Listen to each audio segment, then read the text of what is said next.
Assalamualaikum warahmatullahi wabarakatuh. Hai semua, perkenalkan nama saya Melita Hyasa Sabella.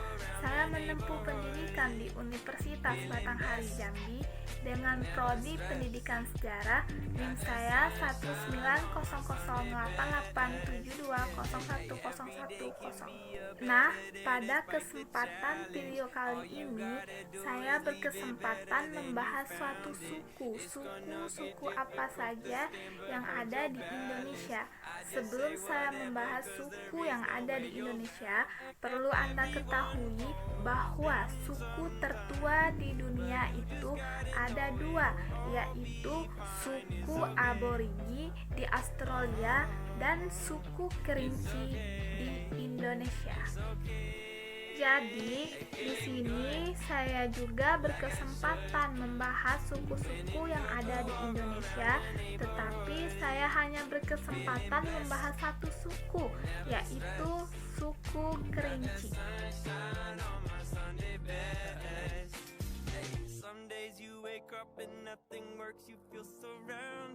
Gotta give your feet some gravity to get you grounded. Keep good things inside your ears just like the waves and sound it. And just say whatever cause there is no way you'll Suku Kerinci menurut peneliti Amerika Serikat bernama Bennett Bronson, suku Kerinci mendiami dataran tinggi bukit di Provinsi Jambi, merupakan kelompok manusia tertua di dunia. Seperti yang dikutip di antara pendapat tersebut, dikemukakan pada tahun 1973 dengan bukti adanya keberadaan manusia yang disebut Kecilwo Gedangwo. Peneliti tersebut meyakini bahwa Kecilwo dan Gedangwo lebih tua dari Pluto Melayu, suku Inca di Amerika Selatan, karena telah mendiami Gunung Kerinci kurang lebih 10.000 tahun yang lalu. Pasalnya, pemindahan Pluto Melayu atau Polynesia dari alam Melayu menjadi Pulau Lautan India sebelah barat baru terjadi pada tahun 4.000 tahun sebelum Masehi. Kelompok Pluto Melayu dinilai lebih dominan sehingga Kecilwo dan Gedangwo lenyap. Itu semua disebabkan dengan adanya percampuran darah antara pribumi dan pendatang. Tetapi jika dilihat dari unsur linguistik, penamaan daerah, beberapa kalangan percaya bahwa Kecilwo dan Gedangwo memiliki kedekatan ras dengan masyarakat India. Namun, Kerinci sendiri berasal dari bahasa Tamil berarti bunga kurinji yang tumbuh di India Selatan. Maka dari itu dapat disimpulkan antara Kerinci dan India terjalin hubungan sejak lama. Kerinci atau Kerinci dalam suku bangsa yang mendiami wilayah Kabupaten Kerinci, Kota Sungai Penuh, Jambi, Malaysia, dan daerah lainnya. Secara topografi, Kabupaten Kerinci memiliki tanah berbukit, berlembah, dalam deretan pegunungan berbukit barisan dengan puncak tertinggi Gunung Kerinci.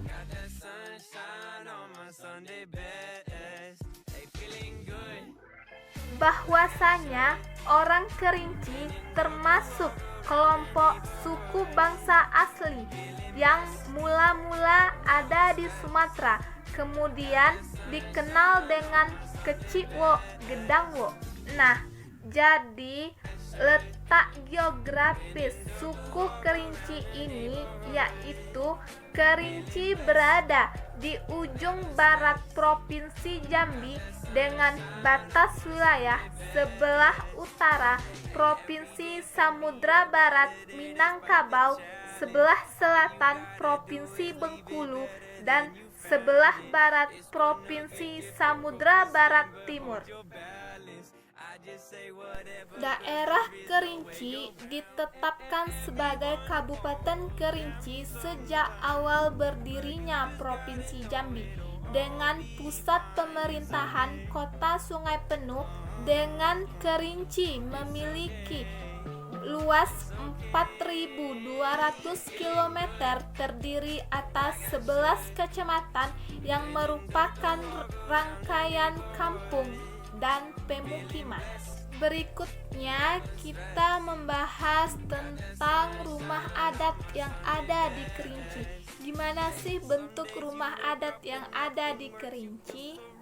Masyarakat Kerinci sering menyebut rumah adat Kerinci sebagai umah lahe, umah panjang, atau umah larik. Rumah adat tersebut merupakan karya seni, arsitektur, ragam hias. Fungsi dari masyarakat Kerinci tradisional.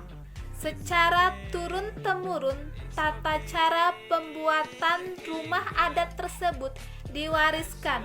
Namun, kini keberadaan rumah adat tersebut telah langka karena diganti oleh bangunan baru seperti rumah bersemen, berkawat, berbata, dan lain sebagainya. Rumah adat Kerinci memiliki fungsi sebagai tumbi alias tempat tinggal keluarga.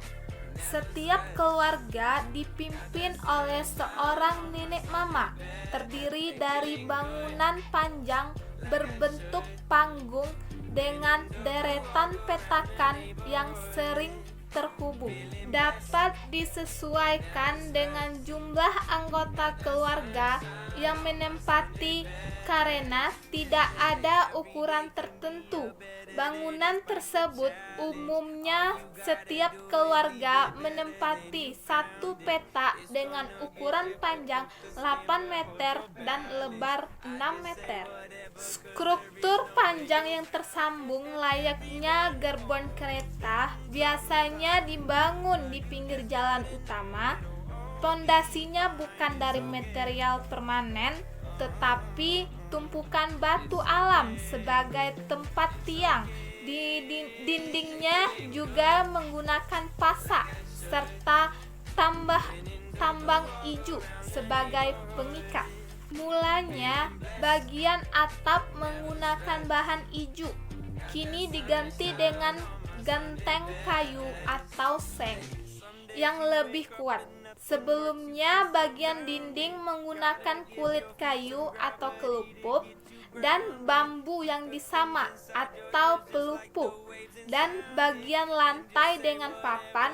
Setelah berkembangnya zaman, material tersebut diganti yang lebih kuat, yaitu papan kayu surian yang dihiasi dengan ornamen ukir.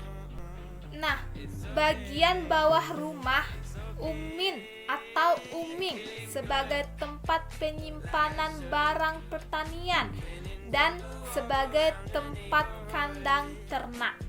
Jadi, lotengnya dibangun sebuah pintu hari atau pintu matahari atau pintu ahai, berfungsi sebagai penyimpanan benda pusaka keluarga.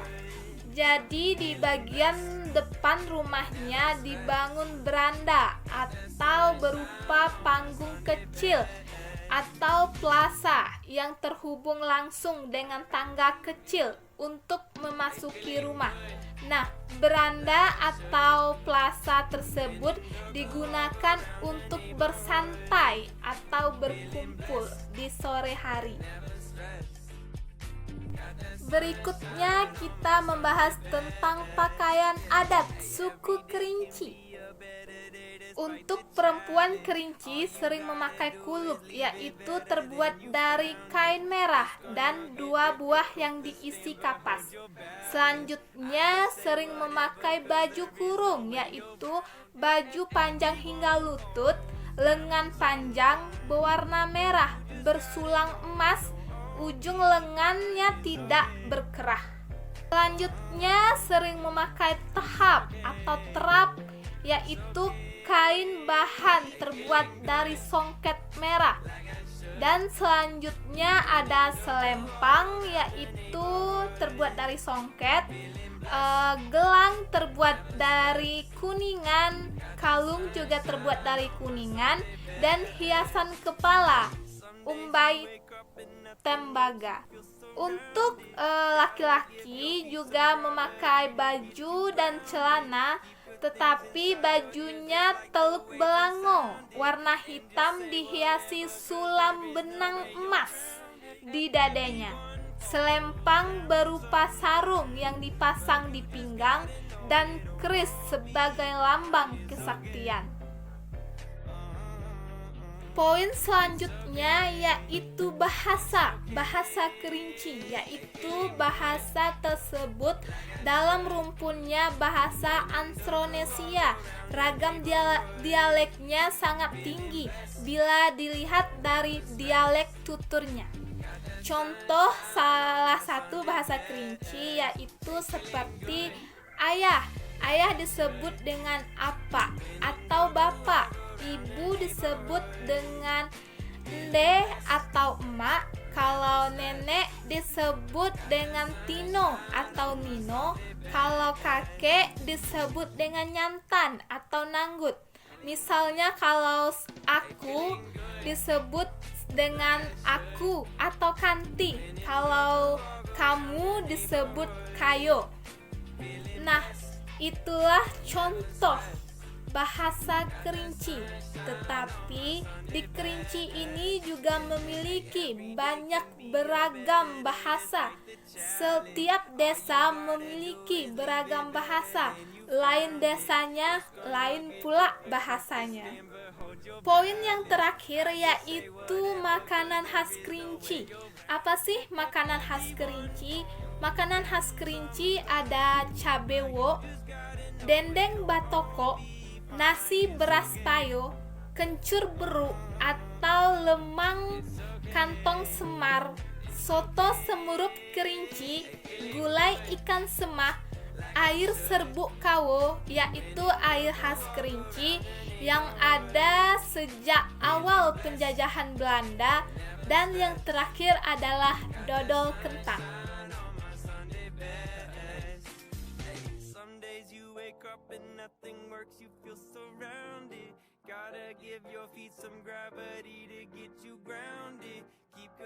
Nah, itulah pembahasan tentang suku yang ada di Indonesia, yaitu suku kerinci. Jika ada salah kata, salah penyebutan, saya mohon maaf. Dan saya pamit undur diri. Sampai jumpa di next video. Wabillahi taufik wa hidayah. Wassalamualaikum warahmatullahi wabarakatuh.